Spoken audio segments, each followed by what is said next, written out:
এখানে একটু খেয়াল করে একটা নতুন বয়লার সিস্টেম ডিজাইন করা হচ্ছে। বয়লার আসলে একটা মেকানিক্যাল কম্পোনেন্ট যেখানে আমাদের অনেক হিট বা স্টিম তৈরি হয়, যেটা আমাদের টেক্সটাইলসে খুবই কাজে লাগে, খুবই মেকানিক্যালদের সাপোর্ট নিতে হয়, যেখানে স্টিম তৈরি হয়। এবং স্টিমটা কিন্তু ওয়েট প্রসেসিং থেকে শুরু করে অনেক জায়গাতেই এটা মেজরিটি ভাবে প্রয়োজন হয়।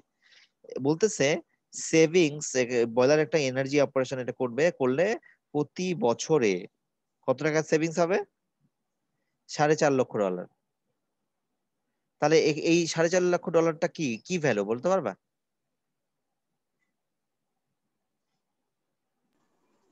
ফিউচার না না, প্রতি বা বছর অ্যানুয়াল, জি annual sir value. Annual. Interest rate হচ্ছে 12% আর এনএম হচ্ছে 10%। তো এটার উপর বেস করে আমরা এখন কি বের করবো এইটার ক্ষেত্রে আমরা বের করবো। এখানে একটু ক্যাশ ফ্লো ডায়াগ্রামটা একে বোঝানো হয়েছে। তোমরা প্রতিটা অঙ্কে ক্যাশ ফ্লো ডায়াগ্রাম মাস্ট, আগে ক্যাশ ফ্লো ডায়াগ্রাম আঁকবে তারপর অঙ্ক করবে, মনে থাকবে, এটা যেন ভুল না হয়। তাহলে এই ক্যালকুলেশন বা ওভারঅল এই জায়গাটাতে তুমি আমাকে বলো যে এখানে কোন ফর্মুলা ব্যবহার করবো আমরা? পি ইকুয়াল টু হোয়াট আছে, মানে আমার প্রেজেন্ট ভ্যালু কত, জি সেটা স্যার। আমরা বর্তমানে এখন একটা কত টাকা আমরা ইনভেস্ট করতে চাই এই বয়লারটা কেনার জন্য, সেটা কত, তাহলে প্রেজেন্ট ভ্যালু। তাহলে পি ইকুয়াল টু কি লিখবো? এটা কি A M by by P না পি। A by P? আচ্ছা, হ্যাঁ ঠিক আছে।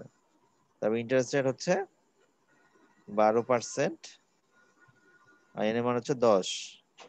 তাহলে এখন এইটাকে যদি সিম্পলিফাই করি তাহলে এখানে এর ভ্যালু আর এই টেবিলের ভ্যালুটা বসাতে পারলে তো কাজ শেষ, তাই না? তোমাদের কাছে অনেকের কাছে তো পিডিএফ ওপেন করা আছে।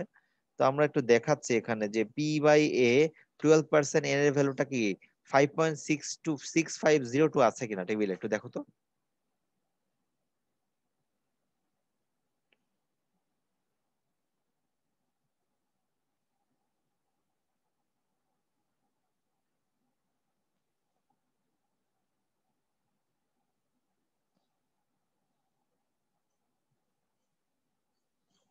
জি স্যার।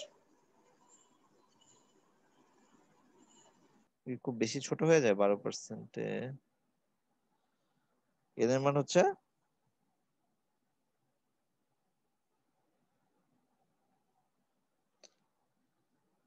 10 ইয়ার্স, তাই না?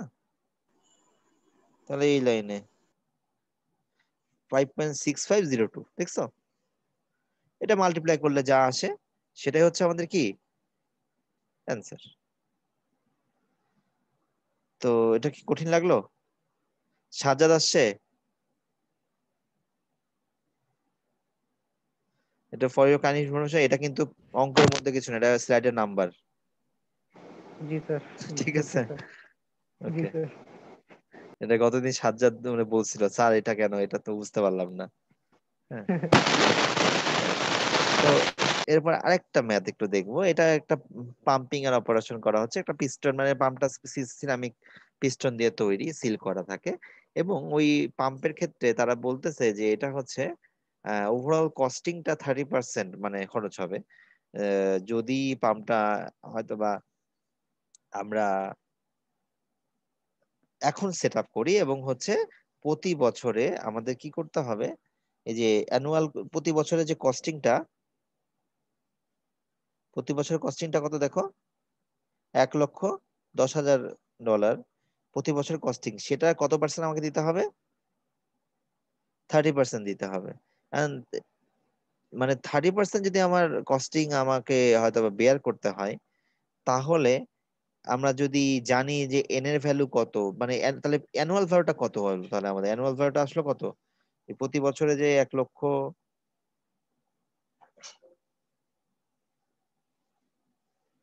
হ্যাঁ, ইস,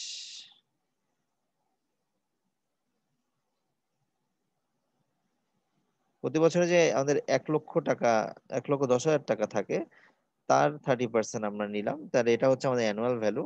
আর এখন তো খুব সহজ, আমরা যদি বর্তমানে কত টাকা আমাদের আসলে এটার জন্য খরচ করতে হবে বা ইকুইভ্যালেন্ট সেটা আসলে বর্তমানে কত টাকা ইয়ে করতে হবে, সেইটা যদি আমরা বের করতে যাই, বলতেছে যে how much could the company afford to spend now on the new seal, মানে এই নিউ সিলের যে ব্যাপারটা, সেই সিলিং এর যে ব্যাপারটা, ওমনি সিলিংটা হচ্ছে সিরামিক পিস্টন দিয়ে আসলে এটা ইয়ে করছে, নতুন একটা সেটিং করতে হবে। এখন সেটার ক্ষেত্রে কস্টিংটা কত আসবে? A into P by A, interest rate কত, 12% আর 4, তাই তো? তো এটা এখন ম্যানিপুলেট করলে আমরা দেখতে পাচ্ছি এই যে same again P by A 12% 4 years এর জন্য আমরা ভ্যালু দেখলাম, সেই অনুযায়ী আমরা পুট করে কিন্তু অ্যান্সার পেয়ে গেলাম যে বর্তমানে ইকোভ্যালেন্ট সেটা 1 লক্ষ টাকা খরচ করা লাগছে।